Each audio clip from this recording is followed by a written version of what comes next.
12 नवंबर रात के 1:20 में जो देहरादून में हुआ वो हम सब के लिए एक नाइटमेयर और बुरे सपने से कम नहीं है। सभी गार्जियन, सभी यंगस्टर और सभी भाई बहन के लिए उससे खराब कुछ नहीं हो सकता है। 6 दोस्त जो कि अपनी नई कार इनोवा में से जा रहे थे, अचानक ही एक ओवर स्पीडिंग BMW उन्हें क्रॉस करती है। उनको देखकर उनका ईगो इतना हर्ट हो जाता है कि वो अपने रेंज को कंट्रोल नहीं कर पाते हैं और उस BMW को ओवरटेक करने के चक्कर में उनका खुद का एक्सीडेंट हो जाता है, जिनमें से 6 के 6 दोस्तों की मौत हो जाती है। और मौत इतनी दर्दनाक, इतनी भयानक कि बॉडी के अलग अलग टुकड़े अलग अलग जगह पर मिलते हैं। कुछ दोस्त जो कि सन रूप से सर निकालकर खड़े थे और एंजॉय कर रहे थे उस मोमेंट को, उनका सर धड़ से अलग हो जाता है। ऐसा ही कुछ सिमिलर इंसिडेंट हमने भी फेस किया था अपने कॉलेज लाइफ में, और इस वीडियो में मैं उसी के बारे में बताने वाला हूँ। मैंने अपने कॉलेज लाइफ में ऐसे कुछ रिस्की काम किए हैं जो कि मुझे आज सोचकर लगता है कि मैंने क्यों ही किया। इतना डेंजरस काम और इतना रिस्की स्टंट अगर आज मुझे दोबारा मौका मिले तो मैं किसी को एडवाइस नहीं करूंगा कि ये कभी भी करना चाहिए। और उनमें से ही 3 ऐसे कहानी जो कि मेरे लाइफ का मतलब सबसे घटिया स्टेप्स है, उनको मैं फाइनली आज एक्सेप्ट करने वाला हूँ और उनकी कहानियां मैं तुम्हें सुनाने वाला हूँ। जिनमें से हमारे लास्ट वाले स्टोरी में हमारे कॉलेज के एक सीनियर की डेथ तक हो गई थी। शुरुआत करते हैं पहली कहानी से, नाइट आउट विद गर्ल्स। ये टाइम था 2017 से 18 के बीच का, यानी कि दिसंबर 2017। उस वक्त मैं अपने कॉलेज के सेकेंड ईयर के आखिरी में आ चुका था, यानी कि अब मैं ऑलमोस्ट सीनियर हो चुका था कॉलेज में। बस 2-3 महीने में मैं थर्ड ईयर में जाने वाला था और इसीलिए हमारे पर बहुत निकल आए थे। अपने आप को हम सीनियर समझते थे और जो मर्जी करते थे। रैगिंग का अब हमें डर नहीं था। सीनियर्स अब हमारे दोस्त बन चुके थे और जूनियर्स अब हमसे डरते थे। एकेडमिक स्कूल मेरा ठीक ठाक ही चल रहा था और इसके अलावा एक्स्ट्रा करिकुलर एक्टिविटीज में भी अच्छा ही कर रहा था। तो इसीलिए कॉलेज लाइफ का ये वो टाइम था जब मैं बहुत ही एंजॉय कर रहा था। सब कुछ मेरे कंट्रोल में फील हो रहा था और लाइफ को बस एंजॉय करने की फीलिंग आ रही थी। और इसी के साथ मैं और मेरे कुछ दोस्त, यानी कि हम टोटल 6 लोग मिलकर प्लान बनाते हैं कि हम लोग रात को नाइट आउट करेंगे। हॉस्टल से छिप कर भाग कर जाएंगे हाईवे पे, क्योंकि मेरा कॉलेज उड़ीसा स्टेट के एक ऐसी जगह पे था जो कि मेन सिटी से 27 किलोमीटर दूर था। मेरे कॉलेज के आसपास कुछ ढाबा के अलावा कुछ भी नहीं था और हम लोगों ने प्लान किया कि हम लोग रात के 10 साढ़े 10 बजे के बाद, जब हॉस्टल का मेन एंट्री का गेट क्लोज हो जाता है, उसके जस्ट पहले हॉस्टल से निकलकर भाग जाएंगे और रात भर एंजॉय करेंगे हाईवे पे। और आखिर में रात को 3 साढ़े 3 बजे तक हमारे कॉलेज से ही दूर एक प्राइवेट हॉस्टल हुआ करता था, जहां पर हमारे कॉलेज के कई सारे दोस्त रहते थे। एट द एंड हमने प्लान किया कि रात को 3-4 जब बज जाएंगे तो वहां पर जाके रात को सो जाएंगे और अगले दिन सुबह वापस आ जाएंगे। हमारे साथ ग्रुप में 3 लड़कियां भी थी और 3 लड़के थे। मैंने आज तक लाइफ में कभी भी स्मोकिंग और ड्रिंकिंग नहीं किया है, पर मेरे दोस्त उस वक्त ही शुरू कर चुके थे। और हम में से कुछ लोग जब हाईवे पे जाना शुरू करते हैं तो कुछ लोग ऑलरेडी ड्रिंक करना चालू कर चुके थे। हमारा कॉलेज एक ऐसी जगह पर था जहां पर से निकलते ही सिर्फ 100 मीटर बाद हाईवे शुरू हो जाता था। और हाईवे का हम सबको पता है, आगे पीछे दूर दूर तक कुछ नहीं होता है। और हमारा कॉलेज था उड़ीसा और आंध्र प्रदेश के बॉर्डर पे। अगर तुम 10-15 किलोमीटर भी एक और जाओगे देन डायरेक्टली आंध्र प्रदेश का बॉर्डर शुरू हो जाता है, और 20-30 किलोमीटर दूसरी तरफ की ओर जाओगे देन इंडिया ही खत्म हो जाता है, यानी कि वहां से शुरू हो जाता है ओशियन, समंदर और बीचेस। तो हम लोगों ने समंदर के साइड वाले रास्ते में जाना शुरू किया। स्टार्टिंग में तो बहुत ही मजा आ रहा था क्योंकि हमारे हाथ में स्पीकर्स था, हमारे हाथ में फोन था, मस्त गाना सुन रहे थे, एंजॉय कर रहे थे, रोड पे चीख रहे थे, चिल्ला रहे थे। फुल 3 इडियट्स वाली फीलिंग आ रही थी। ऐसा लग रहा था हम खुले आसमान तारों के नीचे बैठे हुए हैं और मस्त एंजॉय करते हैं। ना किसी का रोक टोक है, ना कोई रिस्ट्रिक्शन है, बस खाना पीना, घूमना, नाचना, एंजॉय करना और थोड़े बहुत पढ़ाई करके एग्जाम में मार्क्स ले आना। हमारे अपने हॉस्टल से निकले हुए सिर्फ 45 मिनट ही हुए थे और हम अब चलते चलते थक चुके थे। हमारे से जो नियरेस्ट प्राइवेट हॉस्टल था वो अब भी हमारे से एटलीस्ट 8 किलोमीटर दूर था। हम जब एक्साइटमेंट में नाइट आउट का प्लान किए तो हम ये बात सोचे ही नहीं थे कि 10 किलोमीटर दूर जो हमारे हॉस्टल से प्राइवेट हॉस्टल है वहां तक हम पहुंचेंगे कैसे। हमें लगा था कि रात को कुछ ना कुछ ऑटो जो कि दिन में इजीली मिल जाता है, पर जब हम रात को हाईवे पे आते तो हमें रियलाइज होता है कि दूर दूर तक कुछ नहीं है। हाँ, हर 15-20 मिनट में एक ना एक ट्रक गुजरता हुआ तो मिल जा रहा था, पर ऑटो या फिर किसी भी लोकल ट्रांसपोर्ट का कहीं ठिकाना नहीं था। अगले ही 45 मिनट में हम बहुत थक चुके थे और रात के अब 11:45 बज रहे थे। एकदम ही मिडनाइट हो चुका था और दूर दूर तक कुछ नजर नहीं आ रहा था, सिर्फ घना अंधेरा। एक इंसान नहीं, एक घर नहीं और एक भी ट्रांसपोर्ट का मीडियम नहीं। इतने में हम दूर देखते हैं एक ढाबा है जहां पर एक ऑटो रिक्शा वाला खड़ा था। उसे देखकर हमें बहुत ही अच्छा फील हुआ कि चलो अब हमारे पार्टी को यहीं पे खत्म करते हैं। ऑटो रिक्शा में बैठते हैं और डायरेक्टली अब हॉस्टल की ओर पहुंचते हैं और उस हॉस्टल पहुंचने के बाद फिर कुछ नाच गाना करके सो जाएंगे। पर जैसे ही हम उस ऑटो वाले के पास पहुंचते हैं हम देखते हैं कि वो ऑटो वाला बहुत ही नशे में चूर है। हमें उसे देखते ही रियलाइज हो गया था कि हम इसके ऑटो में तो नहीं जा सकते हैं। हमें सेफ्टी सेफ्टी का और भी ज्यादा ध्यान रखना था क्योंकि हमारे साथ और भी 3 लड़कियां थी और इसीलिए ऑटो वाले से बात करते ही हमने मना कर दिया कि हमें नहीं जाना है। पर ऑटो वाला इतना इजीली मानने के मूड में था ही नहीं। हम जैसे जैसे आगे बढ़ने लगे ऑटो वाला हमारा पीछा करने लग गया और उसी वक्त अचानक से उस ऑटो वाले का एक और फ्रेंड भी आ गया जो कि पास में ही खड़ा था पर हमने नोटिस नहीं किया था। वो दोनों मिलकर ऑटो में बैठते हैं और हम पर कमेंट पास करना शुरू करते हैं, स्पेशली जो हमारे ग्रुप की 3 लड़कियां थी। मैं उन लड़कियों का और अपने दोस्तों का नाम रिवील नहीं करना चाहूंगा because of the obvious reasons. उस वक्त हम बहुत ही घबरा चुके थे क्योंकि आगे पीछे दूर दूर तक हमें कुछ भी नहीं दिख रहा था। अगर वो ऑटो वाला हमारे साथ कुछ करता भी, स्पेशली उन लड़कियों के साथ कुछ करता भी, देन हमारे पास कोई कंट्रोल नहीं था कि हम उन्हें कैसे बचाते, हम खुद को कैसे बचाते और कुछ भी क्या करते, क्योंकि हमारे कॉलेज में ऐसे ढेर सारी न्यूज आ चुकी थी ऑलरेडी। रात 10-12 बजे तो दूर की बात, हमारे कॉलेज में हमें स्ट्रिक्ट इंस्ट्रक्शंस दिए गए थे कि शाम को 6 बजे के बाद कोई भी हाईवे पे नहीं जाएगा क्योंकि हाईवे पे गुंडागर्दी, छीना-छीनी ये सब होना बहुत ही कॉमन हो चुका था। अगर तुम शाम को जाते हो और तुम्हारा कुछ भी सामान छीन लिया जाता है देन उसकी रिस्पॉन्सिबिलिटी तुम्हारा कॉलेज नहीं लेगा और रिस्पॉन्सिबिलिटी तो दूर की बात तुम्हारे ऊपर डीसी लगा दी जाएगी, यानी कि डिसिप्लिन कमेटी। और कॉलेज में ये बहुत ही खतरनाक चीज होती है। इसलिए अब इस वक्त तक हमारी बहुत ही ज्यादा फट चुकी थी। वो लोग बहुत ही गंदे गंदे कमेंट पास कर रहे थे और हमारे में से किसी के पास हिम्मत नहीं थी कि हम उनसे लड़ सके क्योंकि फिजिकली भी वो लोग बहुत बड़े थे और देखने में भी वो गुंडे टाइप के ही लग रहे थे। और ये कहानी सबसे घटिया मोड़ पे तब आती है जब उन लोगों ने हमारी फ्रेंड्स के ऊपर और भी ज्यादा गंदे कमेंट पास करना शुरू कर दिए, उनके ड्रेसिंग पे, उनके लुक्स पे, उनके बॉडी पे और सब कुछ। और हमें डायरेक्टली कहा कि अगर हमने कुछ भी करने की कोशिश की तो हमें वो उसी वक्त मारेंगे। हमें कुछ समझ में नहीं आया था कि क्या करें, हमारा हालत एकदम खराब हो चुका था। लड़कियां जो हमारे साथ थी वो रो रही थी और इतने में ही हमें रियलाइज हो चुका था इस रात को नाइट आउट करने का प्लान उड़ीसा आंध्र प्रदेश के हाईवे पे एक बहुत ही घटिया प्लान था। अगर तुम्हें इस हाईवे के बारे में और भी जानना है देन गूगल करो, उड़ीसा आंध्र प्रदेश हाईवे पे कौन सा कॉलेज है, वही कॉलेज हमारा था और उस कॉलेज के आसपास का माहौल कैसा होता है। आगे बढ़ने के पहले इस चैनल को सब्सक्राइब करो, वीडियो को लाइक करो, कमेंट करो। इतने में ही हमारे फ्रेंड का जो कि उस प्राइवेट हॉस्टल में वेट कर रहा था हमारा, उस बंदे का टेक्स्ट मैसेज आता है कि तुम लोग अब तक पहुंचे क्यों नहीं। मैं चुपके से अपना फोन अपने फ्रेंड को पास करता हूँ कि उस वक्त सबसे ज्यादा हवा टाइट मेरी ही हो चुकी थी। मुझे सबसे ज्यादा डर लग रहा था और मैं इस बात को ऑनेस्टली एक्सेप्ट करता हूँ। मुझे डर था कि मैं अगर मैसेज टाइप करूँ और वो गुंडे लोग अगर देख लेते देन हमारा क्या करते, हमारा फोन छीन लेते या मारते या कुछ भी। इसलिए चुपके से मैसेज दिखाते हुए मैं अपने फ्रेंड को फोन पास कर देता हूँ जो कि थोड़ा ज्यादा डेयरिंग था, एटलीस्ट मेरे से ज्यादा डेयरिंग था ही। वो चुपके से मैसेज का रिप्लाई करता है, हमारा लाइव लोकेशन शेयर करता है और सारे इंसिडेंट का वॉइस नोट भेज देता है। इस सिचुएशन को हमारा सामने वाला फ्रेंड जो कि उस हॉस्टल में वेट कर रहा था समझ जाता है और 10-15 लोगों के साथ, यस तुम्हें बिलीव नहीं होगा,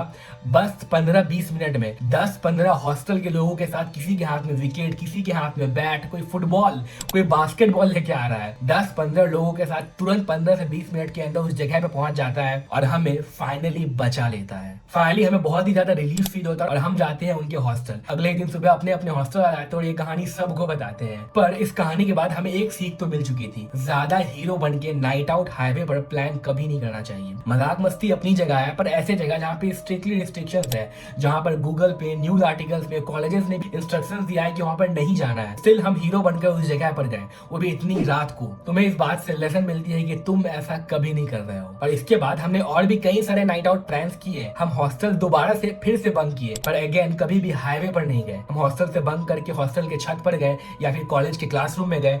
और इसी तरीके से मैं और मेरे कुछ दोस्तों के साथ और एक इंसिडेंट हुई थी और वो टाइम था हमारे 3rd ईयर के लास्ट स्टेजेस में, यानी कि हम फाइनल ईयर में जाने थे। अब हम और भी ज्यादा सीनियर हो चुके थे, हम एकदम ही सीनियर बन चुके थे कॉलेज में और हमारा पूरा सुपीरियरिटी था। अब तक कई दोस्तों के इंटर्नशिप लग चुके थे, मैं खुद भी इंटर्नशिप करता था, तो हमारे पास फाइनेंशियली पैसों की भी कमी नहीं थी। मतलब अमीर तो नहीं बन चुके थे बट हमारे पास इतने पैसे थे कि अपने पैसों से ट्रिप पर चले जाएं, अपने पैसों से बाइक राइड पर चले जाएं या फिर खुद का पार्टी कर सके। और इतने में ही हमारे हॉस्टल के फ्लोर के कुछ लोग मिलकर ये प्लान बनाते हैं कि हम लोग वाइजैक ट्रिप पे जाएंगे। वाइजैक यानी कि विशाखापट्टनम, एक ऐसा सिटी जो कि हमारे कॉलेज से बहुत ही नजदीक था। और इस प्लान को और भी अमेजिंग बनाने के लिए हम लोग ये डिसाइड करते हैं कि हम लोग वाइजैक बाइक से जाएंगे, यानी कि 400 से 500 किलोमीटर का ये डिस्टेंस हम बाइक से कवर करने वाले थे। इस ट्रिप के लिए हम बहुत ही ज्यादा एक्साइटेड थे क्योंकि ये मेरा और मेरे कई दोस्तों का पहला बाइक ट्रिप होने वाला था। हम लोग टोटल 10 लोगों का ग्रुप बन चुका था और हमारे पास 6 बाइक्स थी। एक बंदा जिसका नाम दीपक था वो अकेले बाइक चला रहा था और हमने उसे अकेले चलाने के लिए बोल भी दिया क्योंकि वो इसके पहले ढेर सारे ऐसे बाइक ट्रिप्स ऑलरेडी कर चुका था और बाकी सभी बाइक्स में दो दो के पेयर में लोग बैठे थे। हम सभी बॉयज लोग थे और हम लोग बहुत ही केयरलेस की तरह ये डिसाइड किए थे कि हम सुबह के 3 बजे निकलेंगे और फाइनली वाइजैक हम कैसे भी पहुंच जाएंगे सुबह के 9 से 10 बजे के बीच। मेरे कॉलेज से वाइजैक पहुंचने तक का रास्ता बहुत ही खूबसूरत था क्योंकि रास्ते में पहाड़,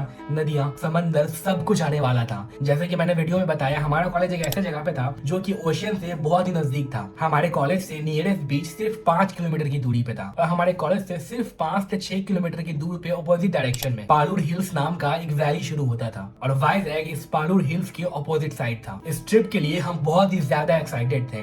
खूबसूरत वादियां, दोस्त, बाइक राइड और एक अमेजिंग सा सफर। इसकी शुरुआत बहुत ही अच्छे से होती है जब हम रात के 3:30 बजे निकल जाते हैं। हम लोग आराम से जा रहे थे, बात करते हुए जा रहे थे और सभी से स्ट्रिक्टली पूछ लिया गया था कि हम में से किसी को नींद तो नहीं आ रही है और हम सभी लोग अपने डेस्टिनेशन को लेकर इतना ज्यादा एक्साइटेड थे तो नींद किसी को आ भी नहीं सकती थी। बड़े ही मौज में हम जा रहे थे। अब सुबह के 5 से 6 बज गए थे। अंधेरा धीरे धीरे अब हटना शुरू हो गया था और इतने में हम देखते हैं हम 6 में से सिर्फ 5 ही बाइक है। 6th बाइक जो कि दीपक का था, जो कि अकेला राइड कर रहा था, वो हम में से मिसिंग था। हम आगे देखते हैं, पीछे देखते हैं, हमें कहीं भी नहीं दिखता है। हम उसको फोन करते हैं, उसका फोन भी नॉट रीचेबल आ रहा था और उसका रीजन ये था कि हम एक ऐसी वैली पे थे जहाँ पर दूर दूर तक नेटवर्क आ ही नहीं रहा था। ये उस समय की बात है जब जियो 4G एकदम ही नया नया आया था, तो उसका नेटवर्क सभी जगह पे इतना इजीली अवेलेबल नहीं था जितना इजीली आज अवेलेबल है। हम बहुत ही डर चुके थे और हम में से किसी को समझ नहीं आ रहा था कि दीपक के साथ आखिर हुआ क्या। दीपक को छोड़ के ऑफ कोर्स हम वाइजैक एंजॉय करने नहीं जा सकते थे और उसी वक्त हम सभी लोग डिसाइड करते हैं कि हम दोबारा इसी रास्ते में वापस जाएंगे और दीपक को ढूंढते हैं कि दीपक आखिर गया कहाँ। मीनवाइल हम सब लोग दीपक को कॉन्स्टेंटली फोन ट्राई करने का कोशिश कर रहे थे। सुबह के 5 बजे हमने दीपक की तलाश शुरू की थी और अब सुबह के 6:30 बज चुके थे। रोशनी अब पूरे तरीके से आ चुकी थी और अब हमें लोकल वेंडर्स और लोकल शॉप भी दिखने शुरू हो चुके थे। तो हम सभी लोगों से पूछते हुए जा रहे थे क्या किसी ने इस नंबर प्लेट की गाड़ी या फिर इस कलर की बाइक को देखा है या नहीं देखा है, और सभी का जवाब ना था। और सुबह के 7 बज रहे थे तब अचानक से हमें एक अननोन नंबर से कॉल आता है। पहले तो हम उस कॉल को इग्नोर कर रहे थे, पर बार बार कॉल आने के बाद जब हम उस कॉल को रिसीव करते तो सामने से एक डॉक्टर होता है। वो कहता है कि तुम्हारे फ्रेंड का एक्सीडेंट हो गया था, उसे बहुत ही ज्यादा चोट आई है, पर हालांकि अब वो नॉर्मल कंडीशन में है। तुम जहाँ कहीं भी हो जल्दी से आओ, इसे रिसीव करो और एक अच्छी जगह पर लेकर जाओ। सुन के हमें बहुत ही रिलीफ भी मिला और बहुत ही डर भी लगा। हमें पता ही नहीं चला कि दीपक कब हमारे पीछे से गायब हो गया, उसके एक्सीडेंट हो गया और वो जाकर हॉस्पिटल में एडमिट भी हो गया। जब डॉक्टर के पास हम पहुंचते हैं तो हमें दिखता है कि दीपक की पूरे बॉडी छिल चुका है। वो बहुत ही भयानक एक्सीडेंट से गुजरा था और जब दीपक को होश आई तो हमने उससे बात की तो हमें पता चलता है कि दीपक को बाइक चलाते चलाते अचानक से नींद आ गई थी और इसी नींद के चक्कर में अचानक से कब उसके झपकी लग गई और वो अचानक से गिर गया। तो इसीलिए जब भी कभी बाइक राइड पर जाओ अपने कॉलेज टाइम में प्रॉपर प्लानिंग के साथ जाओ। अगर तुम्हें नाइट राइड करने का एक्सपीरियंस नहीं है तो रात को ड्राइव कभी मत करो, सुबह का प्लान बनाओ, सुबह को जाओ और सुबह को ही पहुंच जाओ। अगर तुम ऑलरेडी पहले से टायर्ड हो देन तुम्हें उस राइड पे जाने की कभी जरूरत नहीं है। मेरे कॉलेज को ग्रेजुएट हुए अब 4 साल बीत गए, स्टिल मैं अभी भी कभी भी बाइक राइड पे उस दिन के बाद आज तक नहीं गया। मेरी इतनी ज्यादा फटती है, मुझे लगता है अगर मैं ड्राइव कर रहा हूँ और मुझे अचानक से नींद आई और दोबारा से ही ऐसा हुआ तो कैसा होगा। और ये बहुत ही कॉमन केस है। नॉर्मली हाईवे पे जो एक्सीडेंट होते हैं वो इसी कारण होते हैं। इनफैक्ट ऋषभ पंत का रिसेंटली जो एक्सीडेंट हुआ था वो भी इसी वजह से हुआ था। वो दिल्ली से रुड़की हाईवे पे जा रहा था और अचानक से उसे नींद की झपकी आ जाती है। वो 1 सेकंड का झपकी ही तुम्हारा लाइफ ले लेता है। और इसी के बाद एक छोटी सी तीसरी और फाइनल स्टोरी है, बट ये स्टोरी बहुत ही सैड है। ये स्टोरी छोटी सी इसलिए क्योंकि मुझे इसके बारे में बहुत ज्यादा बताने की हिम्मत नहीं है, क्योंकि उस स्टोरी का एंड बहुत ही दर्दनाक हुआ था। बाकी के सभी स्टोरी में हमारे दोस्त सही सलामत बच गए थे, पर उस स्टोरी में ऐसा नहीं हुआ था। जैसा कि मैंने इस वीडियो की शुरुआत में बताया, हमारे कॉलेज के सिर्फ 5 किलोमीटर दूरी पे ही एक बीच था और इस बीच पे हम रेगुलरली जाया करते थे। और किसी भी आम दिन की तरह मैं, मेरे कुछ दोस्त और हमारे कुछ सीनियर्स उस बीच पे जाते हैं पिकनिक के लिए। हमारा लॉन्ग वीकेंड चल रहा था और इसलिए हम लोग डिसाइड करते हैं कि दोपहर के 10-11 बजे कुछ खाना पीना पैक करवा कर जाएंगे, वहीं पर खाएंगे, पिकनिक मनाएंगे, नहा कर वापस आ जाएंगे। ये हमारा कोई पहली बार नहीं था, हम इसके पहले बहुत बार ओशियन पे जाते थे और आते थे। ये हमारे लिए एक रेगुलर इवेंट था हमारे कॉलेज लाइफ का, या फिर अगर यूं कहें कि वो हमारे कॉलेज लाइफ का ही पार्ट था, देन वो भी कुछ गलत बात नहीं होगा, क्योंकि हम हर 5 से 10 दिन में उस बीच पे एक ना एक बार टहलने के लिए, घूमने के लिए जाते ही जाते थे। बट उस दिन जो हमारे साथ सीनियर्स थे वो सीनियर्स थे जो कि बस अगले 1-2 महीने में कॉलेज से जाने वाले थे। उनकी जॉब लग चुकी थी, उनका कॉलेज से प्लेसमेंट हो चुका था, उनका कॉलेज का 4 साल खत्म होने वाला था। तो वो बस अपने लाइफ के कुछ आखिरी कॉलेज डेज को एंजॉय कर रहे थे और जी रहे थे। और इसीलिए उन्होंने अपने बीच पे इस बार ड्रिंक करने का प्लान बनाया कि खाएंगे, थोड़ा सा ड्रिंक करेंगे, नहा कर फिर वापस आ जाएंगे। सैडली ये महीने का वो टाइम था जब हाई टाइड का टाइम चल रहा था। तुम्हें इस बात का जरा सा भी अंदाजा नहीं होगा कि हाई टाइड के समय ओशन लेवल कितनी तेजी से बढ़ता है। तुम 5 मिनट पहले देख रहे हो कि बीच लाइन से ओशन का पानी बहुत दूर है और अगले ही 5 मिनट में वो ओशन का वाटर तुम्हारे पैरों तक पहुंच जाता है। देखते ही देखते वही पानी तुम्हारे कमर तक और तुम्हारे कब सर तक पहुंच जाएगा, तुम्हें बिलीव नहीं होगा। तुम्हें लगेगा कि पानी तो भी बहुत दूर है, पर हाई टाइड की यही एक ऐसी चीज होती है, वाटर लेवल बहुत ही सडनली, बहुत ही अचानक और बहुत ही तेजी से बढ़ जाता है। इसीलिए हाई टाइड के समय ओशन के सामने जाना स्ट्रिक्टली एडवाइजेबल नहीं है। अगर तुम्हारा भी कॉलेज ओशन के पास है देन हाई टाइड के टाइम कभी भी ओशन के पास नहीं जाना, क्योंकि सब कुछ बहुत ही अनप्रेडिक्टेबल होता है। तुम्हें लगेगा कि तुम सबसे ठीक हो, तुम ओशन से बहुत दूर खड़े हो, अगले ही 5 मिनट में कब तुम्हारे पास पानी पहुंच जाएगा तुम्हें इस बात का अंदाजा भी नहीं होगा। और उस दिन भी ऐसा ही हुआ। जो हमारे कॉलेज का वो सीनियर था बहुत ही फन लविंग था, मैं उसका नाम ऑफ कोर्स रिवील नहीं करूंगा। वो बैठा हुआ था और पानी अब हमारे बहुत ही क्लोज पहुंच चुका था। हम अब तक एंजॉय कर रहे थे ये सोच के कि तो नॉर्मल वाटर है, कुछ देर में चला जाएगा। पर यहाँ पर डिफरेंस ये था कि हम सब लोग सोबर थे, हम में से किसी ने ड्रिंक नहीं किया था एक्सेप्ट उन सीनियर्स के। वो सीनियर्स ड्रिंक कर रहे थे, जिनमें से एक सीनियर बहुत ही ज्यादा हाई था। वाटर लेवल जब अचानक से बढ़ा तो हम सब वहां से भाग गए, पर एक सीनियर वहीं पे रह गया जो कि बहुत ही ज्यादा हाई था। वो भागने की कोशिश कर रहा था पर वो नहीं भाग पा रहा था। वो उस पानी में और उस रेत के बीच पता नहीं कैसे फंस गया था। इसे देखते ही दूसरा सीनियर जाता है उसे बचाने के लिए, उसे खींच कर वहां से निकालने के लिए, और फाइनली